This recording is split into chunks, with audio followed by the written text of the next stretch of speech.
Hello friends, welcome to mission KVS. शुरू करेंगे एक इम्पॉर्टेंट टॉपिक जिनके बारे में जानना आप लोग के लिए बहुत ज़रूरी है, क्योंकि ये बिहार की एससीईआरटी किताब में इनके बारे में दिया गया है। और ये है हमारे रेवण। अब रेवण कौन थे?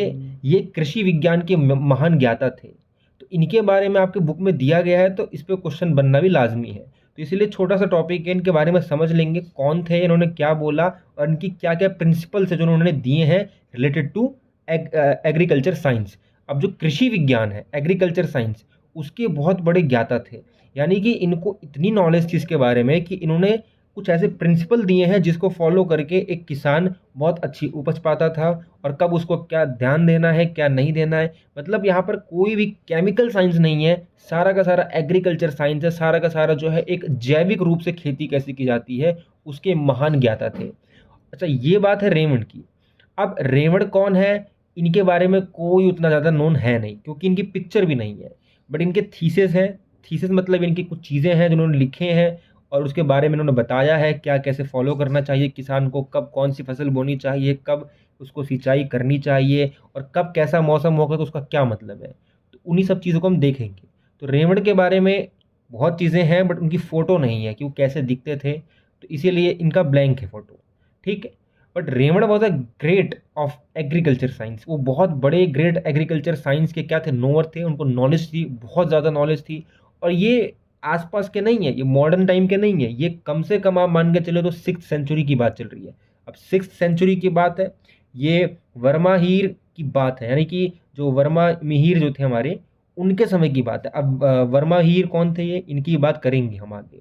तो he has given many formulas related to agriculture, ये बात हम समझेंगे आगे जाके। अब ये हमारे जो हैं वर वराह मिहिर। अब जो वराह मिहिर है, इनके बारे में जो है आपको थोड़ा मालूम होना चाहिए। वराह मिहिर कौन थे? ये भी जो है कृषि से संबंधित इन्होंने बहुत अच्छी अच्छी चीज़ें लिखी, बहुत इनकी भी थ्योरीज हैं। तो वराह मिहिर की जो एक किताब है, या यूं कहें थीसिस है, या ट्रीटीज है, यानी कि कृषि प्रशासन या कृषि प्रशासर है, जो कृषि प्रशासर है, ये एक नाम की पुस्तक किसने लिखी है? अगर नाम आएगा तो बुक में भी दिया गया है कि वराह मिहिर ने लिखा है। कौन सा? कृषि प्रशासर। अब क्या है कि जो कृषि प्रशासर है और वराह वराह मिहिर है, इन दोनों का ही नाम जो है रेवण की थीसिस में है। तो अब रेवण की थीसिस में है, तो इससे एक चीज़ चलता है पता है कि जो वराह मिहिर थे, यानी कि ये 6th सेंचुरी के थे। अब ये 6th सेंचुरी के थे, तो इनके बारे में ये लिख कब पा रहे हैं, जब ये भी उसी समय के होंगे। तो जाहिर सी बात है 6th सेंचुरी के दोनों ही थे। और जो रेवण थे, कहा जाता है कि वो बंगाल के रहने वाले थे। उन्होंने बंगाल की भूमि के ऊपर ही जो है बातें बताई थी, क्या क्या उनको करना चाहिए, क्या नहीं करना चाहिए। तो रेवण had given many agriculture principles for the land of Bengal. तो बंगाल के बारे में या बंगाल के बारे में उन्होंने दिया था, सिद्धांत दिए थे। क्या क्या थे देख लेंगे क्या करके, और छोटे से प्रिंसिपल्स हैं बट बहुत इंपॉर्टेंट है। फार्मिंग यानी खेती से संबंधित क्या क्या प्रिंसिपल दिए थे। Number 1, it is if the rain is अघन। अघन, अब देखो हिंदी का महीना तो अघन, तो अघन ही कहेंगे। बट इसका आप देख सकते हैं टाइम शेड्यूल क्या है कि नवंबर से दिसंबर होता है। नवंबर से दिसंबर के बीच में अगर रेन होती है, अघन समय होता है, then even the straw is sold at the price of gold. यानी कि जो धान होता है, भूसा होता है, वो भी सोने के भाव बिकता है। यानी कि इतनी ज़्यादा महंगाई हो जाती है उस समय अगर बारिश हो जाए नवंबर दिसंबर के आसपास। दूसरी बात, इफ़ द रेन, अगर रेन हो जाए इन द मंथ ऑफ, किसके मंथ में? अब आषाढ़ मंथ की बात हो रही है। आषाढ़ समय यानी कि जून जुलाई के समय में बात हो रही है। यानी पूर्णमासी के 9वें दिन अगर है, यानी कि जो पूर्णमासी आपने अब देखा होगा, सुना होगा, एक फुल मून होता है, 15 दिन का पूर्णमासी है, फिर अमावस्या है। अब ये तो 15-15 का साइकिल चलता है, उसमें जो पूर्णमासी है उसका 9वां दिन जो है, अगर उस समय मूसलाधार वर्षा हो जाती है, तो रेवण ने कहा आषाढ़ यानी कि जून जुलाई के समय में अगर ऐसा होता है, तो ये बात ध्यान रखना है कि सूखा पड़ने वाला है। तो ये इनका प्रिंसिपल है, ये बात ध्यान रखना। तो रेवण ने कब कहा सूखा पड़ने वाला है? जब पूर्णमासी के 9वें दिन मूसलाधार वर्षा हो जाए तब। ठीक है। और ये साइकिल कौन सा? जून जुलाई के समय का। दूसरी चीज हमारी क्या है कि ड्यूरिंग जेठ। अब ज्येष्ठ क्या है? ज्येष्ठ भी मई जून के आसपास का है।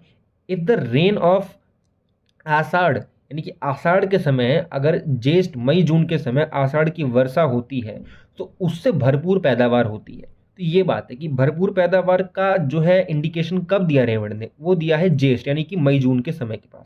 ठीक है, ये ध्यान रखना, ये बहुत इंपॉर्टेंट है। बहुत सारे नहीं करने आपको, 3-4 याद रखना है बस। ठीक। अब बात कर लेते हैं कि जब वो चीज़ यानी कि बुआई जब करते हैं, जब सीडिंग्स करते हैं हम, यानी कि जब हम रोपाई करते हैं, प्लांट ट्रांसप्लांटिंग करते हैं, तो उस समय कौन कौन से प्रिंसिपल दिए हैं हमारे रेवड़ ने, ये देख लेते हैं हम। ठीक, नंबर 1 क्या है कि प्लांटिंग ऑफ पेडी इन, अपना कौन सा है ये, आषाढ़ में। आषाढ़ में अगर देंगे तो गिव्स मोर उपज, उपज यानी कि यील्ड देता है। यील्ड मतलब क्या है कि जब प्लांट करते हैं हम पैडी, यानी कि आषाढ़ के समय में जब धान की जब रोपाई करते हैं, प्लांटिंग करते हैं, तो उसमें ज़्यादा उपज मिलती है। तो इनका कहना है, अगर क्वेश्चन बने कि कब आषाढ़ में, या यूं कहें कब धान की रोपाई करनी चाहिए, रेवड़ ने क्या कहा है अधिक पैदावार के लिए, तो उन्होंने कहा है आषाढ़ के समय में करनी चाहिए। अब आपको आषाढ़ का साइकिल भी याद हो गया होगा।